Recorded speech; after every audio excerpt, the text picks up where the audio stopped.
হাদিসের মধ্যে আছে জনাবে মুহাম্মদুর রাসূলুল্লাহ সাল্লাল্লাহু আলাইহি ওয়াসাল্লাম তিনি বলেন, সাহাবাদেরকে বলেন, বলো তো সবচেয়ে বড় মিসকিন কে? তখন সাহাবারা বলে, যার পুঁজি নাই, নিঃস্ব, সেই তো সবচেয়ে বড় নিঃস্ব।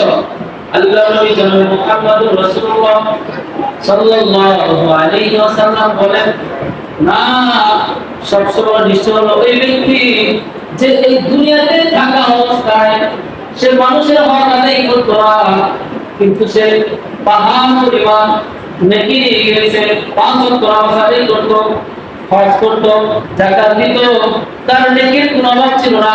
কিন্তু এই ব্যক্তির একটা অভ্যাস ছিল, সে মানুষের হক আদায় করতো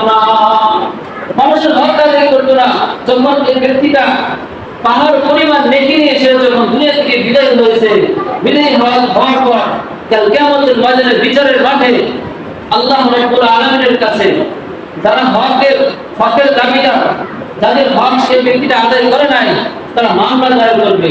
তারা বলবে, আল্লাহ, এই লোকটা তো আমাদের হক আদায় করে নাই, সে আমার গীবত করেছিল, এখন আমি এই গীবত যে সে করেছিল এটার হক আমি এখন চাই।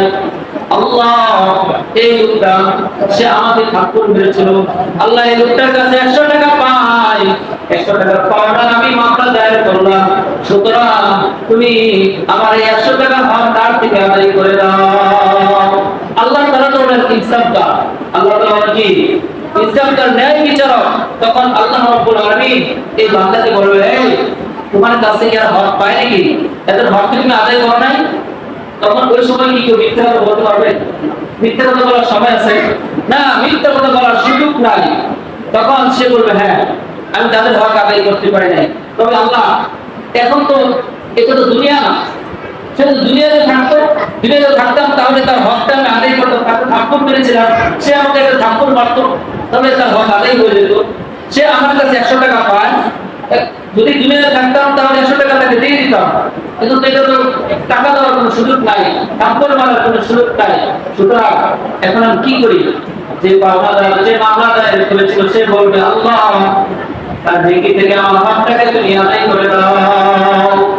তার যে নেকি আছে, সে নেকি থেকে সে আমার গীবত করেছিল, এই গীবতের হক তুমি আদায় করো, ঋণ পরিশোধ করে দাও।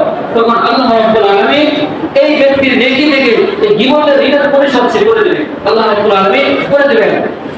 তারপর আরেক ব্যক্তি আসবে, আল্লাহ, এই ব্যক্তি আমাকে অন্যায়ভাবে লাঠি মেরেছিল, আমি এটা বিচার চাই। তখন আল্লাহ রাব্বুল আলামিন তার নেকি থেকে ওই লাঠি মারার যে অপরাধ পরিমাণ নেকি তাকে দিয়ে দেবে। তারপর দেখা যাবে একের পর এক পাওনা আসতে থাকবে এবং তার নেকিগুলি সব শেষ হয়ে যাবে। শেষ হয়ে যাওয়ার পরও দেখা যাবে হকদারের লাইন এখনো আছে, এখন হক পাবে এমন লোক সিরিয়াল করে দাঁড়িয়ে আছে।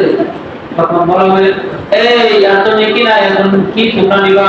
তখন তারা বলবে, আল্লাহ, আমাদের যে গুনাহগুলি আছে, আমাদের গুনাহগুলো এই ব্যক্তির কাজের মধ্যে আপনি দিয়ে দেন।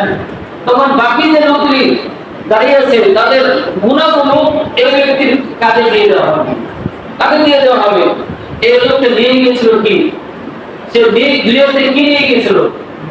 পাহাড় পরিমাণ সে ঢেকে নিয়ে গেছিল, সমুদ্র পরিমাণ সে ঢেকে নিয়ে গেছিল, কিন্তু সে তার একটা বদ অভ্যাস ছিল, মানুষের হক সে আদায় করতো না।